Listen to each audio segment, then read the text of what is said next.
il y a 27% de femmes à l'Assemblée nationale, 14% de ce côté, 35% de ce côté. C'est vrai que nous avons encore des progrès importants à faire à l'Assemblée nationale. Nous fixons un objectif d'avoir plus de candidates que de candidats. Vous avez le président de l'Assemblée nationale, c'est un homme, le président du groupe, c'est un homme, le ministre chargé des relations avec le Parlement, c'est un homme. Vous essayez de vous faire votre place, mais c'est extrêmement difficile qu'ils vous reconnaissent. C'est Madame la Présidente.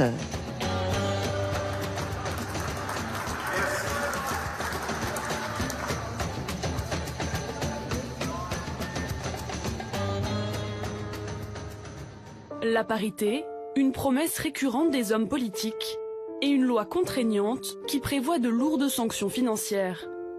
Et pourtant, la politique reste souvent un monde d'hommes, 27% de femmes à l'Assemblée, 25% au Sénat, ce qui place piteusement la France au 60e rang mondial. Les prochaines élections législatives renverseront-elles la tendance? Et surtout, la parité va-t-elle s'imposer aussi dans les esprits? Pour une bonne parité, rien de tel qu'un mode de scrutin adapté. Et le grand laboratoire en la matière, c'est le département.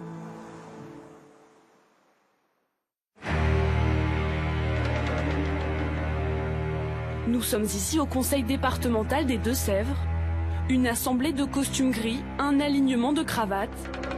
Ces images ne datent pas du siècle dernier, mais de 2011. Dans cette salle, une seule femme sur 33 élus.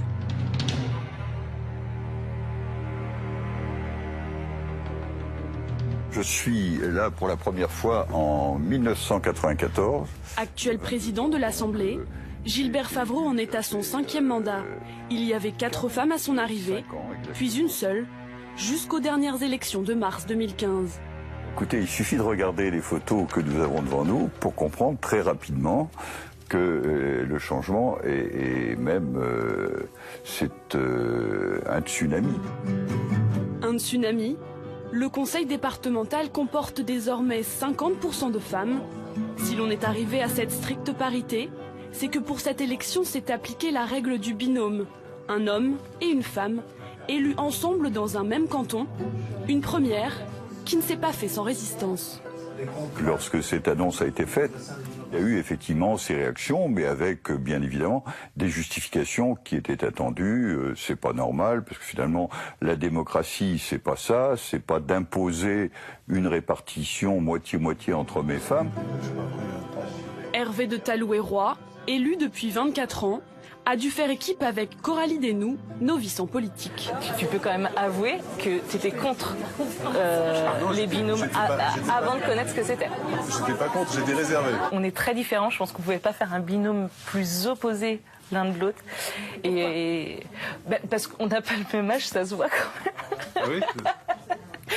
On n'a pas le même âge, on n'a pas le même milieu social, pas lui, Hervé, excuse-moi, a quand même l'expérience politique. Moi, je suis le bébé de l'Assemblée, enfin voilà. Donc on avait beaucoup de différences, mais le même amour pour le territoire. Donc finalement, je crois que c'est ce qui nous a rapprochés.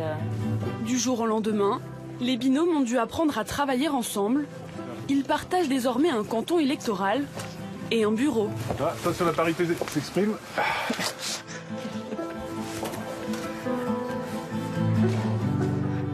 En fait, ils en ont pas.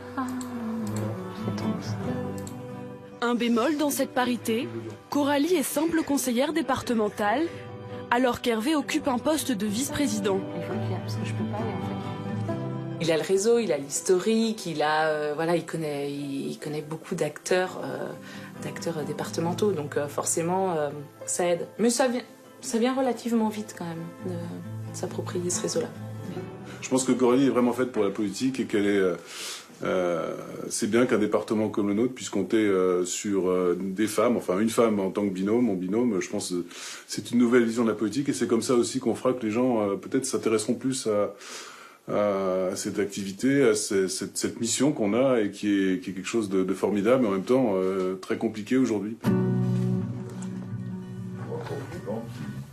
Une loi sur la parité ne peut pas effacer en quelques mois des décennies d'entre-soi. Est-ce que vous pouvez attendre la fin de la question Quand on parle, mais je vous en prie, quand on parle de lobbying, on ne parle pas de ce problème-là, ça n'a rien à voir avec le lobbying. Monsieur le Président, moi je considère qu'effectivement il y a un doublon d'organisation. Élodie Truong, une autre élue du Conseil, dénonce le manque de considération pour la parole des femmes. On peut ne pas vous voir quand vous levez la main dans une instance. On peut écourter votre prise de parole, vous l'avez vu. Ça peut être, vous pouvez avoir une parole coupée. Et il y a aussi tout simplement l'initiative de la prise de parole qui est moindre pour nous les femmes, parce que je vous le disais, on en a sans doute moins la pratique.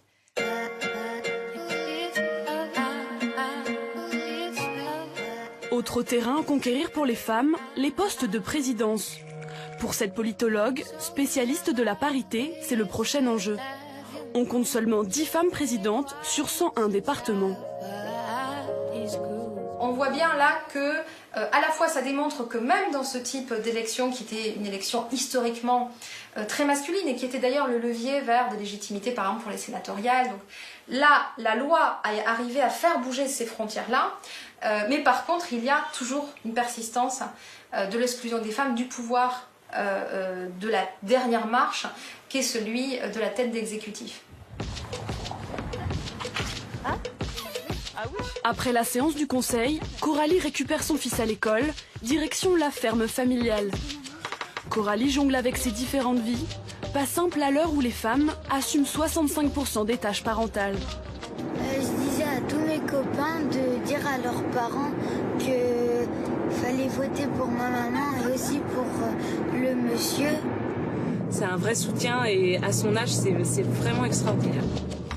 Avec les lois sur la parité, les partis ont dû aller chercher des femmes de la société civile, des femmes sans expérience du monde politique. C'est le cas de Coralie, chef d'entreprise dans le négoce de bestiaux. Elle connaissait bien le terrain, sa motivation a fait le reste. Et voilà, en mode seconde vie. Si Coralie a su s'imposer dans un monde agricole très masculin, faire sa place en politique lui semble encore plus difficile. Dans le commerce de bestiaux, on se tape dans la main. Une fois que c'est dit, c'est dit. Et puis, si on n'est pas content, ça crie, ça, voilà. Mais après, il n'y a pas de rancune, il n'y a pas de, voilà, c'est franc. Voilà. En politique, faut peut-être le relationnel a plus d'importance, le consensus. C'est un monde où, en effet, on se prend quelques coups de bâton, c'est comme ça qu'on dit. Aider des femmes comme Coralie à prendre toute leur place dans la vie politique, c'est devenu une vocation pour Julia Mouzon. Fixez les gens dans les yeux sans les baisser. Et là, les gens vont le faire avec vous quand ils essayent de vous déstabiliser et de vous faire croire que ce qu'ils disent est vrai.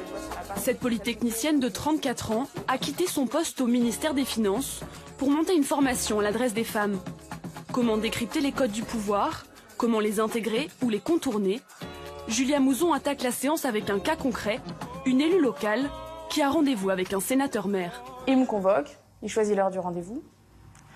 J'arrive, il est en retard, donc il me fait attendre. J'entre dans son bureau, j'ai à peine de la place pour m'asseoir, il y a un bout de chaise, il y a ses dossiers partout. Je commence à lui parler de mon truc, il a un coup de fil, il me dit « Attendez Rachel, désolé, c'est très important », il prend son téléphone. Je finis à peine mon truc, qui se lève, il me dit « Écoutez Rachel, j'étais ravie de vous voir, j'ai un autre rendez-vous, mais nous nous revoyons à la prochaine occasion, etc. » Et pouf, je me retrouve dehors comme ça. Qu'est-ce que je fais? Alors j'ai envie de vous dire, qu'est-ce qui vous parle dans cette anecdote? Mais pour moi, c'est carrément un manque de respect et c'est ce que je retrouve beaucoup dans la politique. Autour de la table, des maires, des adjointes, des conseillères départementales de toute la France. Et un même constat, la politique est un monde qu'il faut savoir décrypter. Je me rends compte que, effectivement, parfois, il y a des façons de faire, beaucoup de manipulation dans ce monde politique. Et je m'interroge sur le fait de pouvoir rester soi-même naturel dans un monde où il y a beaucoup de stratégies qui parfois m'échappent un peu. Voilà. Mais je pense que des fois, si on ne comprend pas ces codes, et ben, du coup, ça peut être un obstacle dans la réalisation de certains de nos projets ou de certaines de nos actions. Ouais, on peut revendiquer ça. Ouais. Quelque chose qui peut vous être utile, c'est d'appuyer votre discours. Les gens, ils appuient. On est toujours sur cette idée que plus vous appuyez, plus vous prenez d'espace, plus les gens qui vous parlent prennent d'espace, et plus ils vont apparaître comme crédibles. Alors, regarde, il est en train de faire une grande démonstration. Et vous comprenez, on va aller de là à là, en passant par ici, par exemple, en présentation à la communauté de communes, pour cet énorme projet. Alors, une fois qu'il a dit que le projet était énorme, personne ne va lui dire « Oui, enfin, ton projet, il concerne quand même une toute petite partie du budget, il faudrait quand même pas qu'on y passe trop de temps dans la réunion. » Les gens, ils achètent ça, évidemment. Donc, à vous d'identifier ça, et puis à vous de l'utiliser aussi, quoi.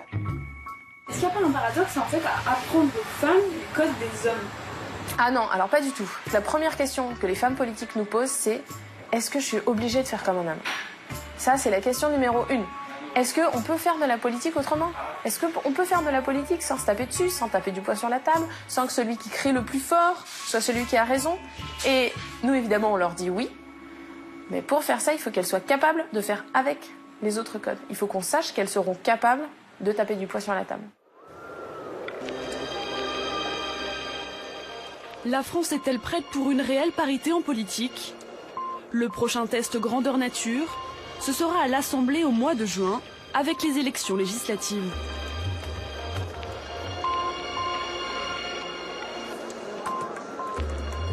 Dans l'hémicycle aujourd'hui, 155 femmes députées, une femme pour 4 hommes.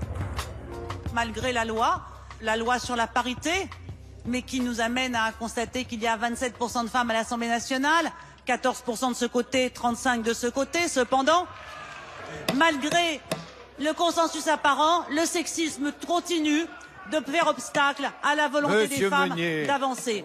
En effet, à regarder de plus près les bancs de l'hémicycle, on constate que les partis ne font pas tous les mêmes efforts. Sur les 155 femmes députées, 125 sont de gauche. Les mauvais élèves, ce sont les républicains. Cherchez les femmes, elles ne sont que 29. La loi oblige pourtant les partis à présenter autant de femmes que d'hommes, sous peine de sanctions financières. Les républicains paient très cher le non-respect de la parité, 4 millions d'euros par an. Et une nouvelle loi prévoit de doubler le montant de ces pénalités, des sommes qui ruineraient le parti selon son trésorier. Ce serait effectivement fatal parce que ça déséquilibrerait nos finances, puis surtout ça découragerait les donateurs dont nous avons absolument besoin pour poursuivre notre œuvre de redressement, parce que je vous rappelle que les Républicains sont encore aujourd'hui, même si la situation financière s'est améliorée, sont encore aujourd'hui un parti fortement endetté. Daniel Fasquelle transmet donc la consigne d'investir un maximum de femmes aux prochaines élections. Le problème, c'est qu'une très grande majorité des députés actuels veulent se représenter, et une très grande majorité de ces députés sont des hommes. Les résistances restent très fortes. Et puis, on vous explique régulièrement que il faut faire porter l'effort plus chez le voisin que dans son propre département pour X raisons qui parfois sont parfaitement valables. Grand spécialiste de la carte électorale chez les Républicains, Alain Marlex reste farouchement opposé à cet impératif de parité. Il ne faut pas oublier que quand on fait des élections, c'est pour gagner, pour avoir une majorité à l'Assemblée nationale. Les femmes n'ont pas forcément un plus automatique électoralement. Pas plus que les hommes d'ailleurs, mais c'est vrai qu'il y a plus d'hommes implantés que de femmes bien implantées. Donc si on veut gagner, il faut tenir compte aussi de l'implantation des candidats qu'on présente.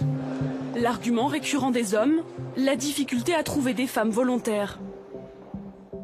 Vous proposez à un homme d'être candidat aux élections législatives, dans 98% des cas, il va vous dire oui. Vous proposez à une femme d'être candidate, ça sera plutôt dans 50 à 60% des cas où elle vous dira oui.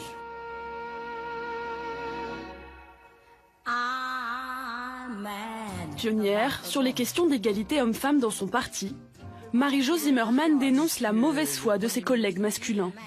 Ils ont mauvaise conscience de dire j'ai pas de candidate à vous proposer, ce qui est une erreur et tout le monde le sait. Bon. Et à partir du moment où il prononce déjà cette phrase, on sait pertinemment que dans cette région, dans ce département, il y a des femmes. Simplement, il faut aller à leur rencontre, il faut être en capacité également, très souvent, de leur donner confiance à ces femmes. Donner confiance à de futures candidates, comme Mélina Parmentier. Cadre dans une banque et maire d'une petite commune, elle a été investie par les Républicains dans la 3e circonscription d'Ille-et-Vilaine. Une ascension inimaginable pour Mélina, il y a encore quelques mois. Bien évidemment, c'est un grand saut, j'ai pas de mots finalement, c'est vrai que c'est énorme. C'est une autre femme qui l'a mise dans la lumière et a rendu possible son investiture. Cette femme, c'est la députée Isabelle Le Callennec. C'est pas trop la course? Un peu. Vice-présidente du parti Les Républicains, Isabelle Le Callennec a fait investir 3 femmes sur les 5 circonscriptions disponibles dans son département. Bonjour. Bonjour Olivier Berger. Je ne sais pas si vous connaissez Mélina Parmentier, qui est notre candidate aux législatives sur la 3e circonscription d'Ille-et-Vilaine. Isabelle Le Callennec, comme marraine politique. Aujourd'hui, les 2 femmes reçoivent un journaliste de la région pour parler de l'organisation des primaires. Un exercice dans lequel Mélina n'est pas encore très à l'aise. Alors ce qu'on peut rajouter, c'est les jeunes. Les jeunes. C'est surtout les gens qui ne pas encore aujourd'hui. Le vivier, on l'a. Les conseils municipaux sont paritaires, enfin, sauf dans les communes de moins de 1000 habitants. Les départements maintenant sont paritaires, les régions sont paritaires. Donc on a, depuis ces élections départementales et régionales, pu repérer un certain nombre de femmes qui potentiellement pourront faire de très bonnes députées. À l'échelle nationale, les Républicains vont présenter 40% de femmes en 2017, contre 26% en 2012. Des efforts, mais insuffisants. Les Républicains devraient encore payer 4 millions d'euros de pénalités après 2017.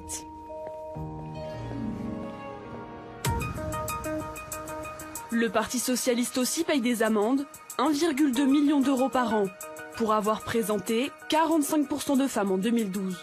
Aujourd'hui encore, la carte de la parité au PS connaît quelques déserts.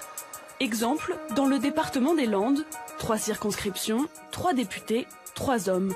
En 2017, le parti veut mieux faire. On va avoir dans les Landes cette fois-ci un renouvellement important puisque les 3 parlementaires vont être renouvelés et il y aura parmi les 3 une circonscription réservée à une femme. Nous fixons un objectif d'avoir plus de candidates que de candidats. C'est un objectif national mais qui maintenant va se trouver réalisé dans la totalité des départements. Présenter autant de femmes que d'hommes, un effort louable. Encore faut-il que les femmes investies ne récupèrent pas les mauvaises circonscriptions, celles réputées ingagnables. Monique Rabin est députée PS de Loire-Atlantique. En 2002 et en 2007, sa circonscription n'intéressait personne, considérée comme acquise à la droite. En 2012, le terrain était plus favorable. Elle a dû se battre pour garder son investiture. C'est quand même de notoriété, même si personne n'ose le dire, qu'on donne on donne quand même une circonscription non prenable plutôt à une femme. Donc au niveau de l'affichage est bon et je suis très reconnaissante à mon parti et à la gauche d'avoir eu ces avancées sur la parité obligatoire dans les candidatures. Je trouve que c'est pas encore suffisamment sanctionné, mais évidemment, on les choisit ces candidatures. Cette fois, Christophe Borgel l'assure, la parité sera aussi dans l'hémicycle. On veut la parité des candidatures et on veut avoir un équilibre en termes de qualité des circonscriptions pour avoir la parité au groupe socialiste après les élections. Même une fois passée l'épreuve du suffrage universel, les femmes députées doivent jouer des coudes pour exister à l'Assemblée. Pour Monique Rabin, leur seul moyen, c'est de travailler plus que les hommes. Nous, les femmes, nous sommes reconnues parce que nous sommes besogneuses. C'est nous qui sommes jusqu'à 3h du matin dans l'hémicycle pour défendre les... Moi, je me retourne souvent et alors que nous sommes 27% dans l'hémicycle, vous pouvez venir à 23h, quel que soit le texte. Et juste avant que nous nous quittions au moment des vacances, c'était le texte biodiversité, vous retourniez, majoritairement vous avez des femmes. Parce que je suis vraiment triste de le dire, c'est pas une histoire... Enfin, je veux vraiment affirmer une chose. C'est pas une histoire de tempérament, c'est pas parce que les femmes seraient plus ceci ou cela, c'est parce qu'on a en permanence besoin de crédibilité. Dès qu'on commence à être visible sur un sujet et qu'on devient en concurrence avec d'autres hommes, ils apprécient pas du tout. La stratégie de la députée Laure de la Raudière, devenir incontournable sur un sujet. Donc je l'ai fait sur le numérique et aujourd'hui plus personne ne conteste cette place à droite sur le numérique parce que j'ai bossé 10 fois plus qu'eux sur ce sujet-là. Il se trouve que c'est un sujet qui commence à prendre de l'ampleur dans le débat politique, mais pour autant, comme j'ai fait le boulot d'être experte sur ce sujet-là, voilà, je suis reconnue. Des femmes députées qui progressivement se font leur place dans les commissions. Alors il y a eu d'énormes progrès de fait en 2012, puisque les présidences de commission sont à parité aujourd'hui, ce qui n'était pas du tout le cas avant. Puisque c'est le groupe socialiste qui est majoritaire et qui a les présidences, et donc il y a autant d'hommes comme femmes, je crois qu'il y a même plus de femmes que d'hommes présidents de commission, ce qui n'était pas le cas. Dans les vice-présidences de l'Assemblée aussi en fonction des groupes, là où il y a une discrimination, mais c'est pas lié à une volonté de quiconque, c'est ceux qui s'inscrivent dans les commissions. Il est vrai que spontanément, les femmes, sans doute, s'inscrivent moins à la commission des finances, où il y a peu de femmes. Une conquête qui passe aussi par la féminisation des titres. Merci, Madame le Président. Monsieur Aubert, je vous fais un petit rappel à l'ordre. C'est Madame la Présidente. Le 129, Monsieur Aubert. Merci, Madame. J'en profite en introduction puisque vous m'avez... Non, Madame, ça va pas non plus. Vous m'avez menacé. Non. Alors... Attendez, Monsieur Aubert, vous n'avez plus la parole. Soit vous respectez la présidence de séance, soit il y a un problème. Mais je respecte... Donc c'est Madame la Présidente. J'utilise les termes de l'Académie française. Rappel à l'ordre avec inscription au procès verbal. Faites un rappel à l'ordre, Madame le Président. Avec inscription au procès verbal, vous aurez été prévenu. Donc la féminisation des titres, ce n'est pas un gadget. Le langage, ça véhicule des représentations qui pèsent inconsciemment sur l'ensemble de nos concitoyens. Et si on veut voir progresser les choses, on doit considérer que ce sujet est important. Un machisme affiché devant les caméras de l'hémicycle ou dans le quotidien des commissions ou des bureaux.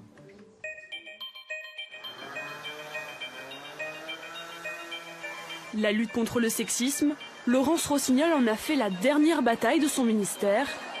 La ministre des Droits des Femmes a lancé en septembre 2016 une campagne nationale de mobilisation avec les associations féministes à ses côtés et quelques anecdotes à la clé. Elle arrive dans une manifestation, il y a un élu croyant faire de l'humour qui dit « Alors, nous accueillons aujourd'hui Nathalie. Nathalie qui, en ce moment, n'est pas en élection, ce qui ne m'empêche pas moi d'être en élection. Devant 40 personnes. » Mais ça s'est passé près de chez vous, comme dit le film, et récemment, cette année.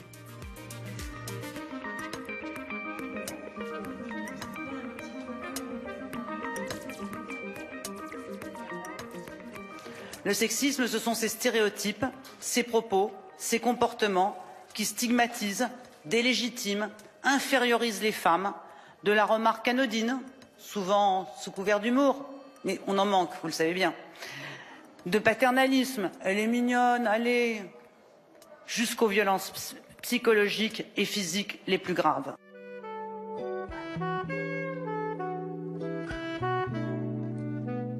La loi impose progressivement la parité à tous les échelons du pouvoir, une meilleure parité en chiffres, qui doit encore se traduire dans les esprits, pour qu'un jour sans doute...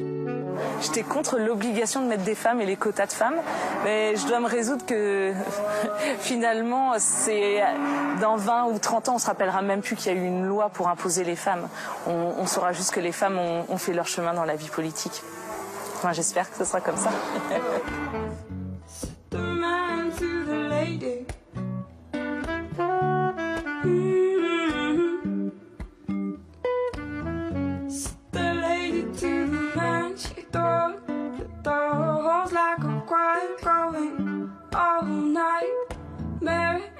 Tired